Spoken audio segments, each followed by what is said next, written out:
দর্শক, এই মুহূর্তে সরাসরি যুক্ত হয়েছে ঢাকা 15 আসনে নারী জামায়াতের নির্বাচনী মিছিল থেকে। এই যে নির্বাচনী মিছিল, এই মিছিলটি খানিকক্ষণ আগে মিরপুর 10 পলপট্টি থেকে শুরু হয়ে মিরপুর 10 প্রদক্ষিণ করে এই মুহূর্তে আসলে কাজীপাড়ার দিকে এগোচ্ছে। এই যে মিছিল, এই মিছিলে আসলে নারীদের ঢল বয়ে যাচ্ছে এমনটি কিন্তু লক্ষ্য করছি।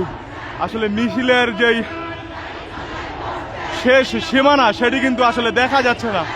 এই যে বিশাল মিছিল, এই বিশাল মিছিলটি কিন্তু নিয়ে নারী যারা কর্মী রয়েছে, নেতাকর্মী রয়েছে জামায়াতের, তারা কিন্তু জামায়াতে ইসলামের আমির ডাক্তার শফিকুর রহমানের পক্ষে স্লোগান দিচ্ছেন। যেহেতু এটি ডাক্তার শফিকুর রহমানের আসন, ঢাকা 15 আসন, সেহেতু তার পক্ষে তারা এখানে দাঁড়িপাল্লার পক্ষে আসলে স্লোগান দিচ্ছেন, ডাক্তার শফিকুর রহমানের পক্ষে স্লোগান দিচ্ছে।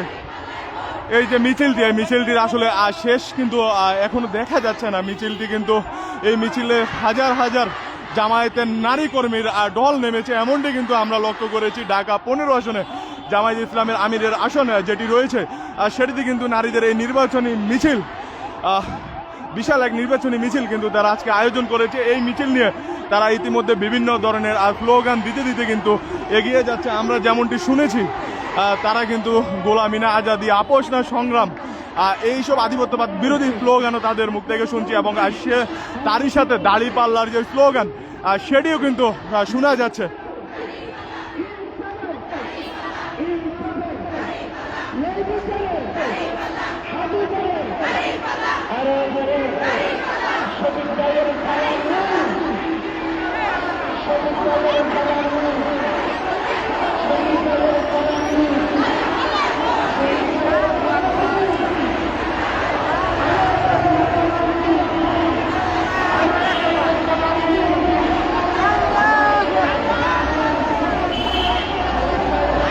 বিশাল মিছিলটি নিয়ে আসলে তাদের হাতে বাংলাদেশের পতাকা রয়েছে, দাঁড়িপাল্লার তাদের যে দলীয় পতাকা সেটিও কিন্তু তাদের হাতে রয়েছে। তারা কিন্তু সেটি নাড়াতে এবং বিভিন্ন ধরনের স্লোগান দিতে দিতে কিন্তু এই মুহূর্তে তারা মিছিলটি নিয়ে এখানে থেকে এগিয়ে যাচ্ছে।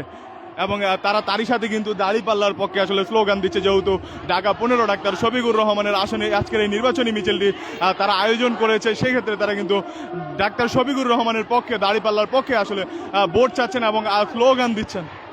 এই যে মিছিলটি, এই মিছিলটিতে আসলে আজকে জামায়াতের নারী নেতাকর্মী যারা রয়েছে, আসলে নারী নেতাকর্মীদের ঢল নেমেছে বলা চলে। এই মিছিলটির আসলে লম্বা, যদি আমরা বলতে চাই সীমানা, সেটি আসলে বিশাল বা বিস্তৃত।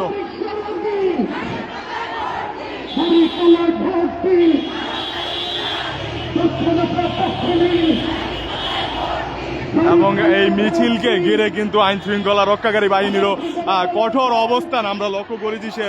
এবং জামায়াতের যারা নেতাকর্মী রয়েছে তারাও কিন্তু এখানে আজকে তাদের যে নিরাপত্তা, সেই নিরাপত্তা কিন্তু কাজ করে যাচ্ছে।